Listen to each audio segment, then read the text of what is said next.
Hi friends, welcome back to my channel. आज आप लोगों के साथ शेयर करने वाली हूँ पेपर फार्मा से डबल कटोरी ब्लाउज कटिंग एंड स्टिचिंग। तो स्टेप बाय स्टेप देखने के लिए बने रहिए वीडियो का लास्ट तक। और ये जो पेपर फार्मा है उसका प्राइस क्या और कैसे ऑर्डर करना चाहिए ये भी बताऊँगी, तो लास्ट तक बने रहिए। तो ये देखो अस्तर का फैब्रिक है और ये जो अस्तर का फैब्रिक है वो मैंने लिया है 60 सेंटीमीटर। और अस्तर का फैब्रिक को मैंने 2 फोल्ड करके रखा है। उसके बाद ये जो पेपर फॉर्मा है ना, पेपर फॉर्मा को अस्तर का फैब्रिक के ऊपर रख रही हूँ। मैं जैसे जैसे रख कर दिखाया है ना आप लोगों को, वैसे वैसे आप लोग भी इस तरह से रख कर उसके बाद मार्किंग कर लेना। सभी पार्टों को इस तरह से मार्किंग कर लेना है। और ये जो पेपर फॉर्मा है ना वो 38 से डबल कटोरी ब्लाउज़ का पेपर फॉर्मा है। आप लोग साइज़ कोई भी हो, लेकिन जो सिलाई होता है वो एक जैसा ही होता है। इसमें कोई मतलब जो सिलाई होता है ना वो अलग नहीं होते। कटिंग करते टाइम अलग अलग हो सकते हैं मेजरमेंट, लेकिन सिलाई सेम होता है, कोई अलग नहीं होता है। और उसका जो पेपर फॉर्मा है ना, वो पेपर फॉर्मा का जो प्राइस है, मुझे बहुत लोगों ने कमेंट करके मैसेज करके बताया था कि पेपर फॉर्मा का प्राइस क्या है और कैसे ऑर्डर करें। तो मैंने ऑलरेडी बहुत सारी वीडियो पे बताया हुआ है ये जो पेपर फॉर्मा है उसका प्राइस के बारे में। तो फिर भी आज बता देती हूँ कि एक ही साइज़ फॉर्मा लेंगे तो 100 रुपया है और डिलीवरी चार्ज है 100 रुपया। अगर आप 5 से ज़्यादा फॉर्मा लेंगे तो जो डिलीवरी चार्ज है वो आपको फ्री मिलेगा। और पेमेंट एडवांस में करना पड़ेगा, कैश ऑन डिलीवरी नहीं होगा, क्योंकि मैं जो पार्सल भेजती हूँ ना वो पोस्ट ऑफिस के द्वारा भेजती हूँ। तो जो पोस्ट ऑफिस वाला आपको पार्सल देने के लिए जाती है ना, तो वो लोग आपसे पैसा नहीं लेती है, इसलिए मैं पहले पैसा ले लेती हूँ, एडवांस पे पेमेंट ले लेती हूँ।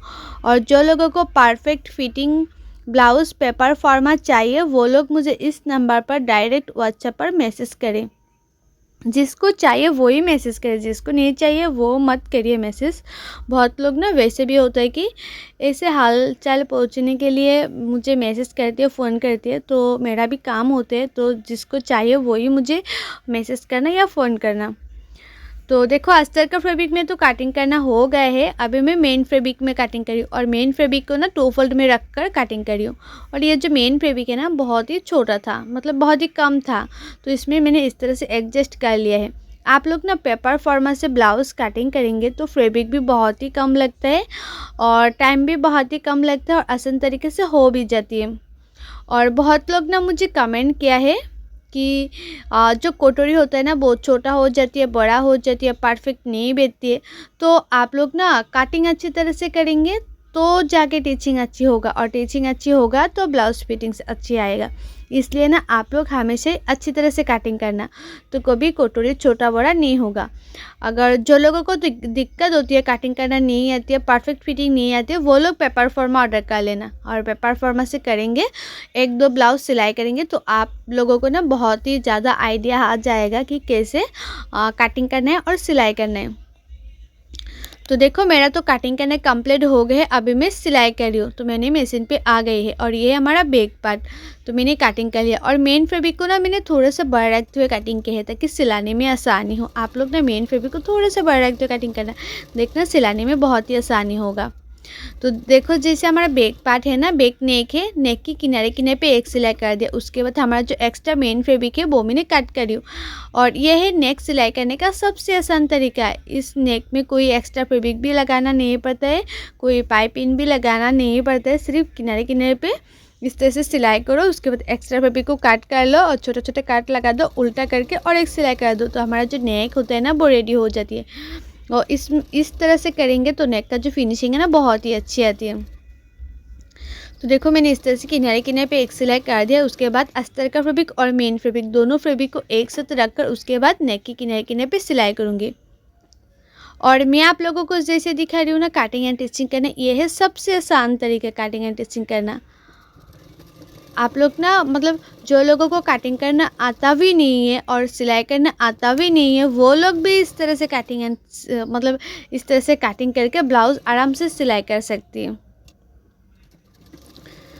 तो बैक पार्ट का ना जैसे मैंने अस्तर का फैब्रिक में कटिंग किया ना, उसको चारों ओर मैंने इस तरह से सिलाई कर दिया है।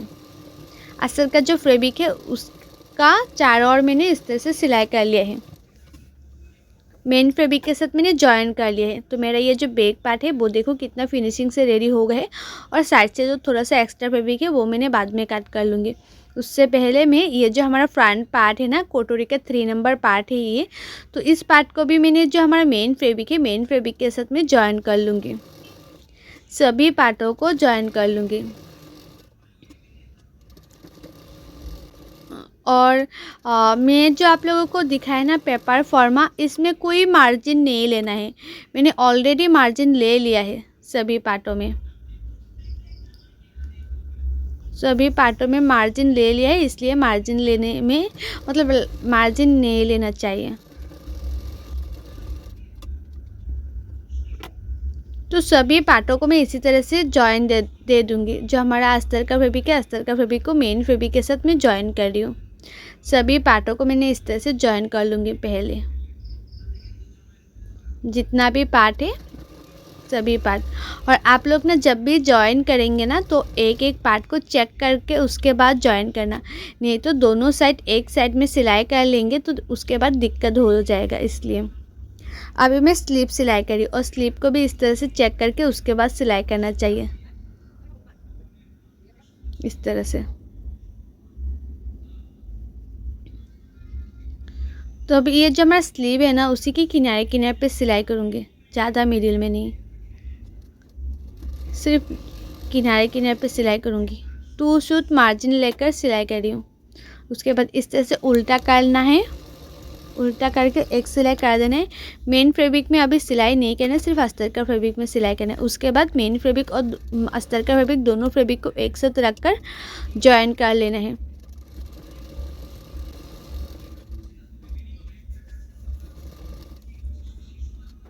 तो मैंने इस तरह से जॉइन कर लिया है। अभी दोनों पार्ट में इसी तरह से जॉइन कर लूँगी स्लीव का। और ये हमारा बेल्ट का पार्ट है। बेल्ट का पार्ट को भी अस्तर का फैब्रिक को मेन फैब्रिक के साथ जॉइन कर लूँगी।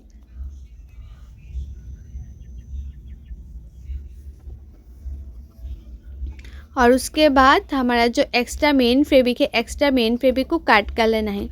सभी पार्टों से मैं एक्स्ट्रा मेन फैब्रिक को इस तरह से काट करके निकाल दूँगी। सभी पार्टों से एक्स्ट्रा मेन फैब्रिक को काट करना है, सिर्फ एक्स्ट्रा को, जो अस्तर का फैब्रिक है वो काट करना नहीं है। तो सभी पार्टों से मैंने एक्स्ट्रा जो मेन फैब्रिक है वो मैंने काट करके रख दिया है। और ये है हमारा मेन जो अस्तर का फैब्रिक और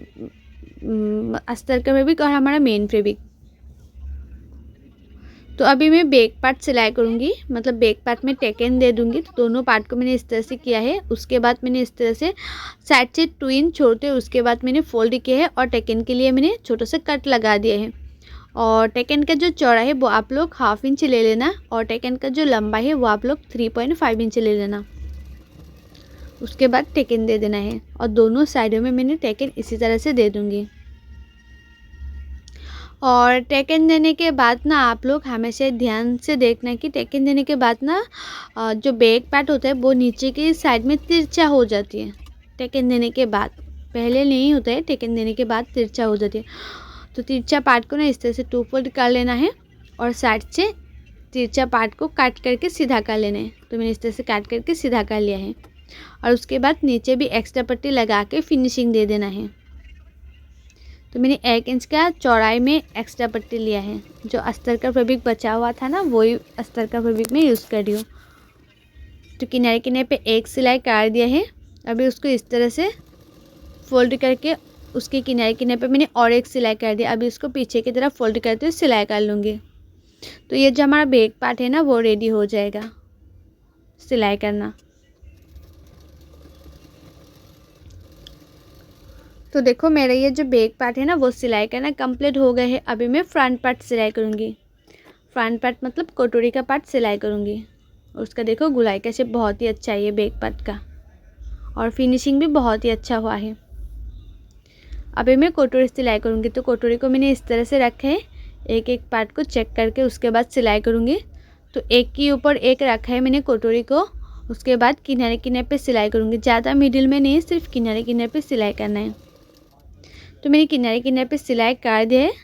उसके बाद ये जो हमारा जॉइन टू जॉइन है वो इस तरह से मैचिंग करना है, मिलाना है और टेकन के लिए मार्किंग कर देना है।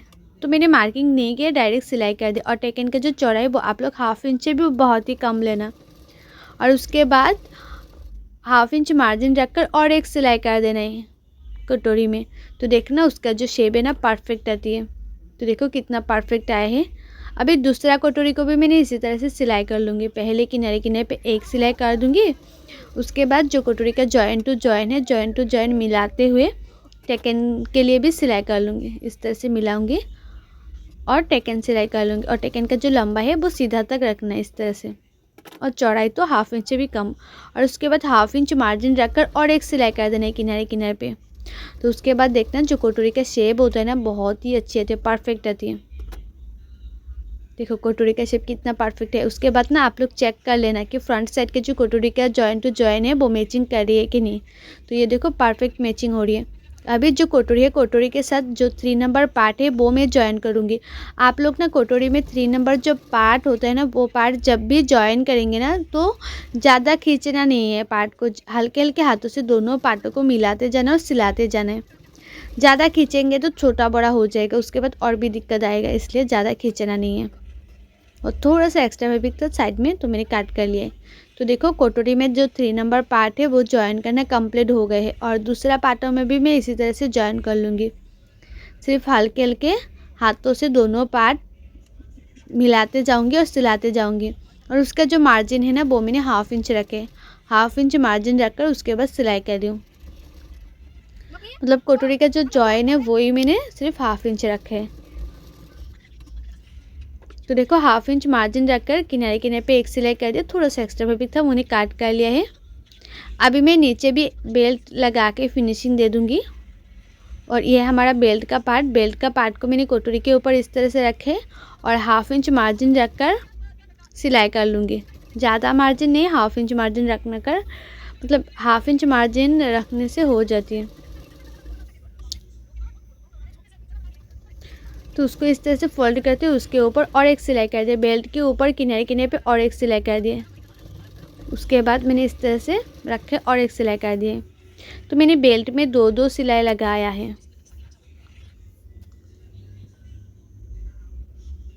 और इस पार्ट में भी मैं बेल्ट लगा लूँगी। तो उसके लिए मैंने इस तरह से ऊपर उसके ऊपर रखा है और 1/2 इंच मार्जिन रखकर किनारे किनारे पे सिलाई कर लूँगी। ज़्यादा मार्जिन नहीं, सिर्फ 1/2 इंच। अभी उसको इस तरह से फोल्ड करते जो हमारा बेल्ट होता है ना, बेल्ट की किनारे किनारे पे और एक सिलाई कर देना है। एक नहीं 2-2 सिलाई कर देना है। तो मैंने पहले एक सिलाई कर दिया था, उसके साथ में और एक सिलाई कर दिया। तो हमारा ये जो फ्रंट पार्ट है वो लगभग रेडी हो ही गया है। इस तरह से देखो। अभी ना जो हमारा बैक पार्ट है, बैक पार्ट का जो फ्रंट पार्ट का लंबाई है वो चेक कर लूँगी। आप लोग हमेशा बैक पार्ट पहले रेडी करना, उसके बाद फ्रंट पार्ट रेडी करना। और बैक पार्ट से का जितना लेंथ है ना उसका लेंथ फ्रंट पार्ट का भी चेक कर लेना है कि फ्रंट पार्ट का जो लेंथ है वो कितना है। उसके बाद जितना भी एक्स्ट्रा फैब्रिक होगा वो एक्स्ट्रा फैब्रिक को पीछे की तरफ फोल्ड करते सिलाई कर लेना है बेल्ट को। और मैं ना जब पेपर फॉर्मा कटिंग किया था उसी टाइम ही जो हमारा फ्रंट पार्ट होता है ना, फ्रंट पार्ट में मैंने 1 इंच एक्स्ट्रा लिया था जो सिलाई मार्जिन में जाती है। मतलब पीछे की तरफ इस तरह से फोल्ड करके सिलाई करना पड़ता है ना, इसलिए मैंने वो 1 इंच मैंने पहले ले लेती हूँ कटिंग करते टाइम। आप लोग कटिंग करते टाइम 1 इंच एक्स्ट्रा नहीं लेंगे तो एक्स्ट्रा फैब्रिक लगाना पड़ता है नीचे के साइड में। तो मैंने लिया है इसलिए मैंने एक्स्ट्रा फैब्रिक नहीं लगाया है। तो देखो बेल्ट का नीचे भी फोल्ड करना हो गया है। अभी मैं हुक पट्टी सिलाई करूँगी। और ये है हमारा राइट साइड का पार्ट। आप लोग ना जब भी राइट साइड का पार्ट हुक पट्टी लगाएंगे तो राइट साइड का जो कटोरी होता है ना, कटोरी के सामने इस तरह से एक छोटा सा प्लेट डालना है। कटोरी के सामने, कटोरी के फ्रंट साइड में जो जॉइन होता है ना उसी की जॉइन के सामने छोटा सा प्लेट डालते हो। उसके बाद जो हुक पट्टी है ना, हुक पट्टी सिलाई करना चाहिए। उसका जो हुक पट्टी है उसका चौड़ाई जो है ना वो मैंने 2 इंच लिया है। आप लोग चाहे तो उसका जो चौड़ाई वो 1.5 इंच भी ले सकते हैं, इसमें कोई दिक्कत नहीं होगा। थोड़ा सा एक्स्ट्रा फैब्रिक को मैंने काट कर लिया ताकि पीछे की तरफ जब भी इस तरह से फोल्ड करके सिलाई करूँ ज़्यादा मोटा ना लगे। ज़्यादा मोटा लगेगा तो देखने में अच्छा नहीं लगेगा, इसलिए मैंने थोड़ा सा एक्स्ट्रा फैब्रिक को काट कर लिया है। अभी उसको इस तरह से सिलाई कर लिया है।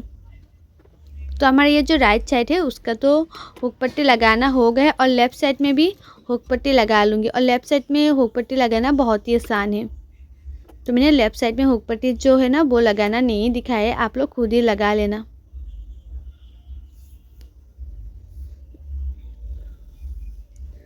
और ये है हमारा लेफ़्ट साइड का पार्ट। तो लेफ़्ट साइड का पार्ट में भी मैंने इस तरह से हुक पट्टी लगा दिया है। अभी दोनों पार्टों को इस तरह से मिलाऊंगी, उसके बाद मैं चेक कर लूँगी उसका जो लंबाई है फ्रंट साइड में वो बराबर से आया कि नहीं। तो देखो बराबर से आया है। और उसके बाद थोड़ा सा एक्स्ट्रा फैब्रिक था ऊपर की साइड में, तो मैंने इस तरह से काट कर लिया है। और फ्रंट साइड में भी मैं एक्स्ट्रा पट्टी लगा के अभी फिनिशिंग दे दूँगी। और ये जो एक्स्ट्रा पट्टी है ना वो आप लोग हमेशा 1 इंच लेना। और मैंने ना ये जो एक्स्ट्रा पट्टी है वो मैंने उरेप काट नहीं किया है, सिंपल सीधा काट किया है, इसलिए मैंने छोटा छोटा प्लेट डालकर उसके बाद नेक का फिनिशिंग दे दूँगी।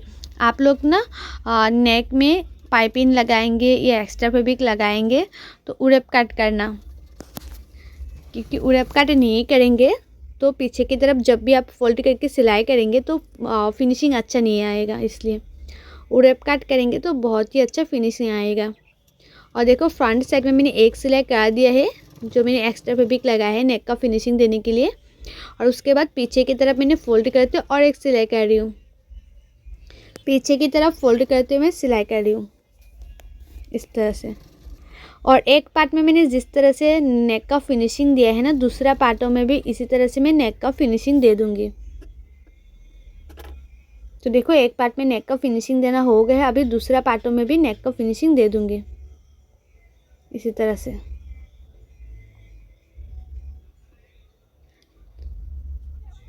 तो नेक का फिनिशिंग देना तो हो गया, अभी मैं इसमें पिन लगा दूंगी, बाद में हुक लगा लूँगी, हुक का घर बना लूँगी। तो ये जो हमारा फ्रंट पार्ट है वो तो रेडी हो गया है। अभी फ्रंट पार्ट के ऊपर मैं बैक पार्ट को रखूँगी इस तरह से।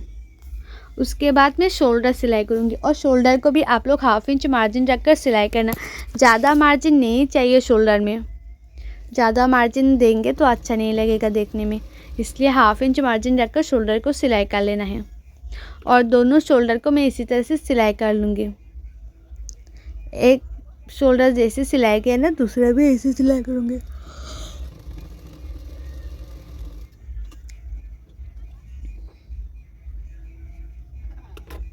तो शोल्डर सिलाई कर लिया है, अभी दोनों पार्टों को मैं इस तरह से रखूँगी और उसकी किनारे किनारे पे एक सिलाई कर दूँगी। ज़्यादा मिडिल में नहीं, सिर्फ किनारे किनारे पे सिलाई करना है। और फिटिंग के लिए जो सिलाई है वो स्लीव लगाने के बाद करूँगी। अभी मैं सिर्फ किनारे किनारे पे एक सिलाई कर दिया। उसके बाद देखो साइड में थोड़ा सा एक्स्ट्रा फैब्रिक है, वो थोड़ा सा एक्स्ट्रा फैब्रिक को काट कर लेना है। आप लोग हमेशा थोड़ा सा एक्स्ट्रा फैब्रिक को काट कर लेना। तो मैंने इस तरह से काट कर लिया है, अभी उसको मैं उल्टा भी कर लूँगी। और फ्रंट साइड में जो आर्म होल का शेप है वो 1/2 इंच अंदर तो काट है कि नहीं, आप लोग हमेशा चेक कर लेना। चेक करके उसके बाद स्लीव लगाना।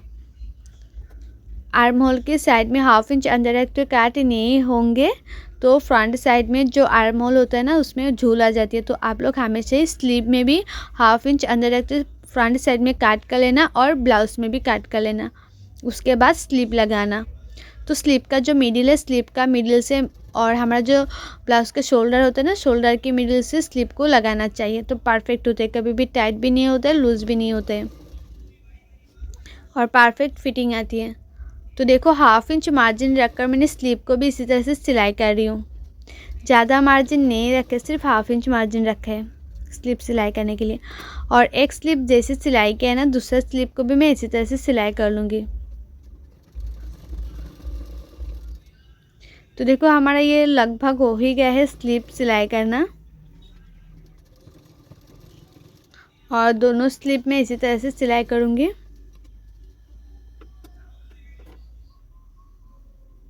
तो देखो हो गए हैं। और दूसरा स्लीव को भी मैं इसी तरह से सिलाई कर लूँगी।